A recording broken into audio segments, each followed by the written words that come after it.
చాలా బాగా చెప్పారు కల్చర్ గురించి. మేడం. మీరు ప్యాషనే కాదు, ఇంకొకటి ఇప్పుడున్న జనరేషన్‌కి తగ్గట్టు ఇప్పుడు మన జీవితంలో టెక్నాలజీ చాలా ఎమర్జ్ అయిపోయింది. సో, టెక్నాలజీని కూడా యాడ్ చేస్తూ అగ్రికల్చర్‌లో ముందుకు తీసుకెళ్ళొచ్చు అంటున్నారు మీరు ఇందాక మాట్లాడుతూ. Yes madam. సో, ఎలాంటి టెక్నాలజీని ఇంట్రొడ్యూస్ చేస్తున్నారు? ఎట్లా అగ్రికల్చర్‌ని ఇంకా బెస్ట్ లెవెల్‌కి తీసుకెళ్తున్నారు? మామూలుగా ఈరోజు మేము ఏమంటే ట్రెడిషనల్ అగ్రికల్చర్, టెక్నాలజీ అగ్రికల్చర్ అంటండి.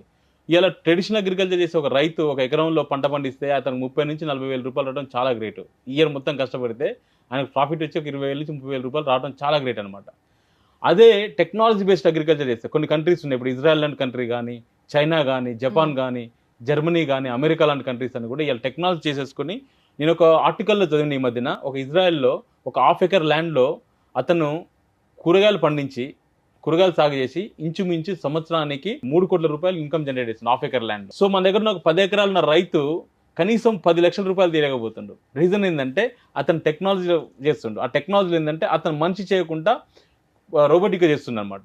సో ఈ రోజు అదే టెక్నాలజీ మనం తీసుకురావాలని ఆలోచనతో మనం ట్రెడిషనల్ అగ్రికల్చర్, మన ప్రపంచానికి అగ్రికల్చర్ మనం నేర్పించినాం. సో ట్రెడిషనల్ అగ్రికల్చర్ టెక్నాలజీని యాడ్ చేయాలని చెప్పేసి ఆ టెక్నాలజీ మేము తీసుకొస్తున్నాము.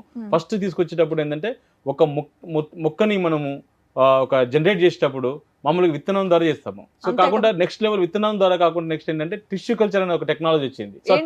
టిష్యూ కల్చర్ అంటే జీవకణం నుంచి మామూలు టిష్యూ నుండి తీస్తాం అనమాట. ఇప్పుడు విత్తనం నుంచి ముక్క కాకుండా టిష్యూ నుండి తీస్తాం అనమాట. ఆ టిష్యూ కల్చర్ ద్వారా వస్తుంది. ఆ టిష్యూ కల్చర్ ద్వారా ఏంటంటే ఆ చెట్టుకి హీల్ ఎక్కువ వస్తుంది. ఎక్కడి నుంచి అయితే మదర్ ఎంచుకుంటాం, మదర్కున్న లక్షణాలన్నీ కూడా ఒక టిష్యూ నుంచి 16,000 మొక్కలు సృష్టిస్తారనమాట. 16,000 మొక్కలన్నిటి కూడా ఈ మదర్కి ఏదైతే లక్షణాలు ఉన్నాయో ఆ లక్షణాలన్నీ కూడా ఇక్కడ వస్తాయి. మీరు పూర్వంలో మనం చూస్తే విత్తనాల కోసం మనం ఒక మంచి చెట్టు బాగా పండే ఒక చెట్టుని తీసుకొని విత్తనం కోసం చేస్తాం, విత్తనాలు తయారు చేస్తాం కదండి. అదేవిధంగా ఆ చెట్టు నుంచి టిష్యూని తీసుకొని ఆ టిష్యూ నుంచి